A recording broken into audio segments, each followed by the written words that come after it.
All right, so we're diving into business finances today. We've got some excerpts from Burgess and Bullock's Understanding Business Finance, trying to, crack the code of these financial statements. I like that, cracking the code. And it really is like a code. Once you get it, you can unlock so much about your business. Exactly. And Burgess and Bullock, they don't waste any time. They say understanding your business finances, that's key, no matter why you started your business. Right. And they're big on, making sure people understand the difference between a hobby and a business, right? Absolutely, because it's about the money, right? Money matters. It does. It's what makes the business world go round.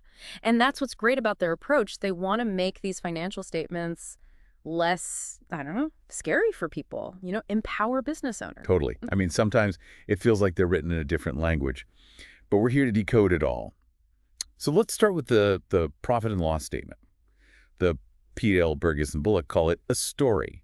It's like the narrative of your business's, financial performance over time. Yeah. It's a good way to put it. It's like a financial health checkup for your business. Okay, I like where this is going. So what's the first chapter in our P&L story? We always start with turnover, or sales, as some people call it. It's like the fuel, right? It's how much you're bringing in from what you sell. Okay, so that number, it's not as simple as it seems. Right. You got to look deeper. Like, who are your customers that are giving you the most business? Are you relying too much on one big client, maybe?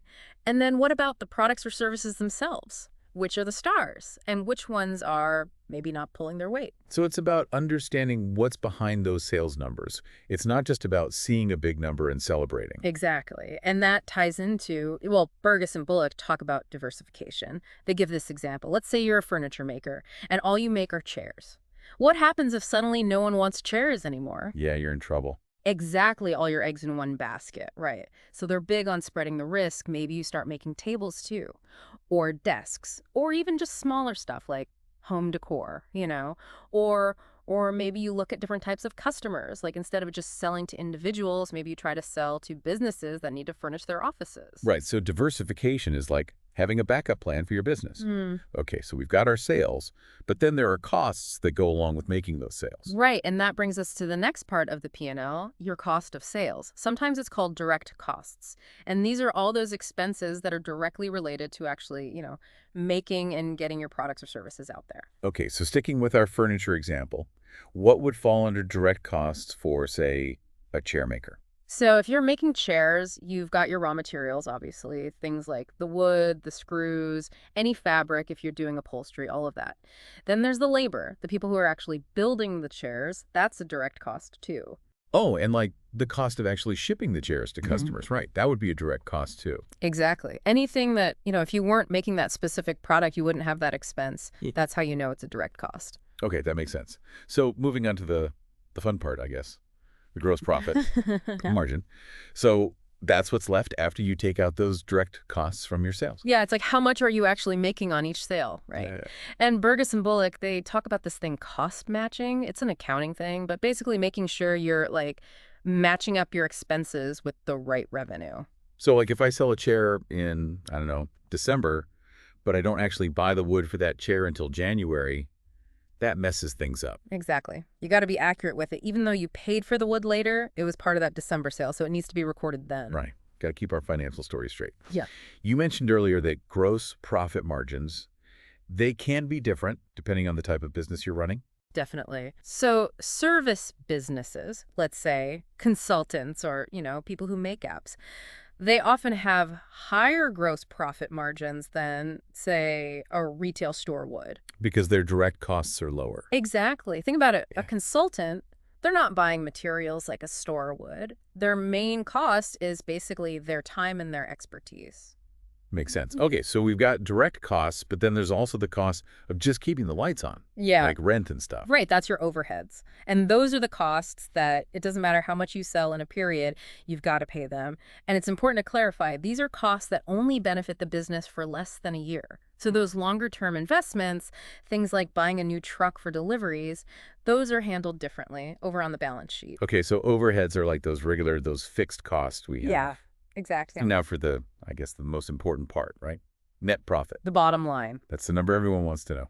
It is. It's what you're left with after all your expenses, your direct costs, your overheads, everything is taken out of your total revenue. So that's the money we've actually got in our bank account then, right? Not necessarily. And this is something Burgess and Bullock are really clear about. Profit, it doesn't always equal cash, cash in hand. Wait, really? How does that Right. work? So we could have a profit on paper, but it's not actually in our bank account. Yeah, so remember how we were talking about cost matching before? Well, sometimes you might actually record revenue before you actually get paid for it? Okay, so like I sell a big dining room set to someone, but they've got like net 60 payment terms. So I record the sale, but I'm not getting that cash for 2 months. There you go. That's it. That's one way that your profit and your actual cash flow can be different. And that's where the balance sheet comes in. That gives you, it's like a snapshot of your business's finances at a specific moment. So if the P&L is like a story playing out over time, Yeah. the balance sheet's like a photograph. Exactly. It shows you what you own, what you owe, and then what's left over, for the owners. Okay, love that. The financial selfie of our business. Yeah. So how do we break down this snapshot? What are we looking at on the balance sheet? All right. So you've got your assets, first of all. That's everything your business owns that has value. Could be cash, obviously. But also your inventory, any equipment you have, even those invoices that haven't been paid yet, like with that dining room set. So even though I haven't gotten the money for it yet, that dining room set is still an asset because it's money owed to me. Exactly. Then you've got, on the other side, your liabilities. And that's everything that your business owes to others. Okay, so loans, credit card balances, any bills we haven't paid yet, that kind of thing. Yep, all of that. And don't forget about taxes.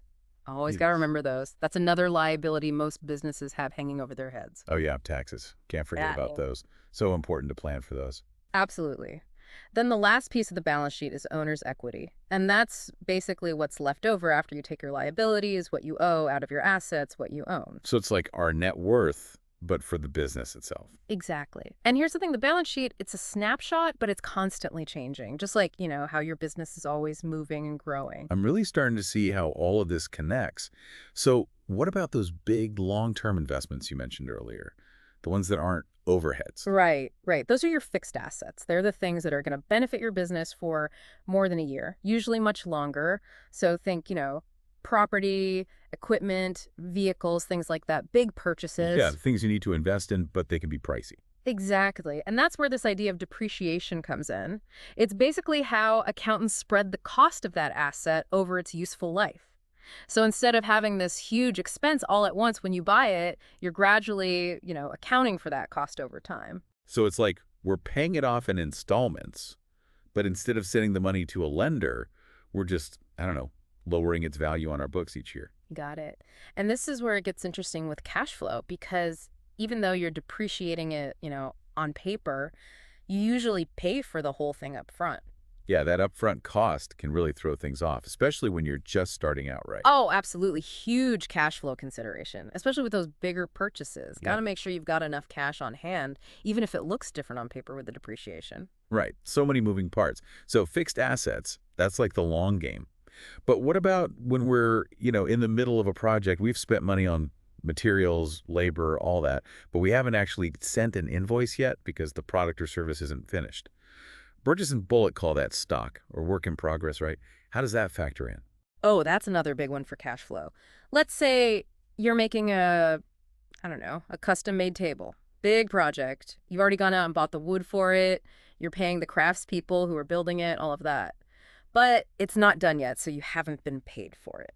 So you're out that money, at least for now. Yeah, exactly. And that's where things can get, a little tight. You've got to be really careful about managing your stock or your work in progress, especially for businesses that maybe have longer lead times, don't want to have too much cash tied up in materials and stuff. Yeah, you don't want to be stuck with a warehouse full of half-finished tables. Exactly. Okay, so let's talk about, you've got your business and you're working with customers, you're working with suppliers. Like the debtors and creditors, those relationships are important for cash flow too, right? Huge. So when you give credit to customers, that obviously impacts when you actually get paid.